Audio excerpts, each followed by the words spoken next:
at the moment. The Rockets have lost a dozen straight.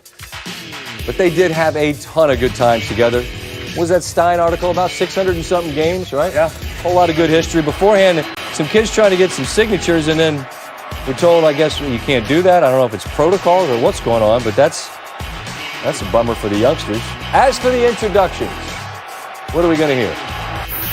And the other guy, 6'5", out of Arizona State, number 13, James Harden.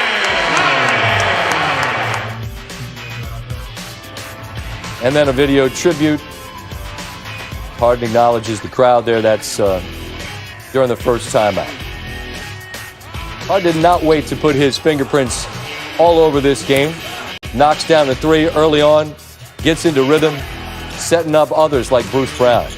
Harden, the drive, and the lay-in. Nearly a triple-double at the half with 14 points, 9 assists, 7 rebounds, and the Nets had a 13-point lead over the Rockets. John Wall doing what he can to try to keep Houston in it. His frustration has been palpable as they have hit this rocky patch. 10-point deficit cut to 8. Wall had a season-high 36. But Harden makes it 11. And very quickly, this got right back out of hand. 1 3, another 3, and it's a triple-double for Harden. Signs his shoes and gets him to the kid who could not get the signature before the game. I can't imagine what the sneakerheads out there would pay for those, because there can't be a whole bunch of those, I wouldn't imagine.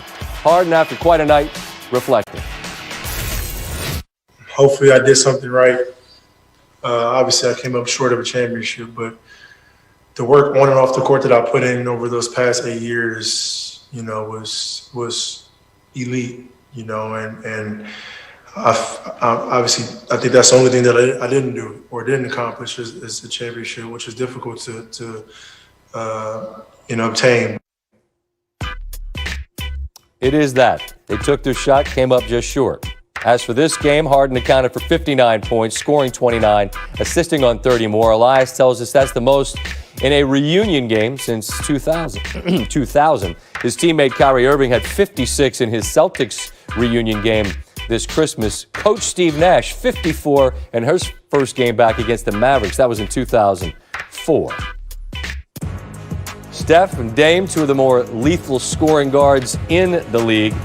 Steph with a decided advantage head-to-head in the career, including in the playoffs. Last time out against the Blazers after the beginning of the new year, he had 62, and Steph had 16 in the first, 6 of 9 from the floor, 3 of 5 from 3. But the Warriors led by just 1 after that first quarter and prolific shooting display from Curry. Blazers down 7. Carmelo Anthony finds a cutting Lillard. Blazers within 5. Curry. The scoop off the glass. Hit the free throw. Warriors led by 1 after the first, led by 1 at halftime. Late in the third, Blazers down 2. Carmelo. Draymond all up in his space. Bucket good and 1. Now the Blazers lead by 1. Green. Curry, come on. Flips it up, and it bounces for just a split second on top of the backboard, and the Warriors are back out in front. Inside is 6 to go. Warriors down 2. Melo trying to stay close. Take those 3 with you. Warriors up 3. Curry again. Lead is 6. Blazers down 3. Carmelo Anthony cuts the lead to 1. On the other end, Steph would answer with a driving layup. Hezzy, basically, they ran everybody on the floor at him in a black jersey. That's 3. Lillard struggled, but then what time is it? You know the time.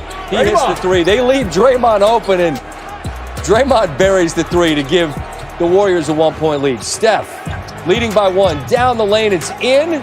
And I have no idea how that comes out. Down one, Lillard, step back, bottoms.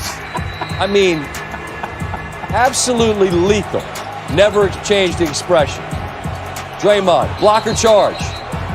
Steve said it as they reviewed it. All that matters anymore is are your feet outside of the restricted area. Nobody cares if you're moving. They just call charge 99% of the time. I think Lillard's basically set. Sliding a little, not as bad as some of the block charges. Kerr and the Warriors challenge. It stood up. That did not thrill them. Meanwhile, off the Covington missed free throws, he missed them both. And it turns out that Golden State had a chance. No. Damian Lee misses. Lillard making winning plays. I think tonight was just another one of those situations. I hadn't been shooting the ball well all night.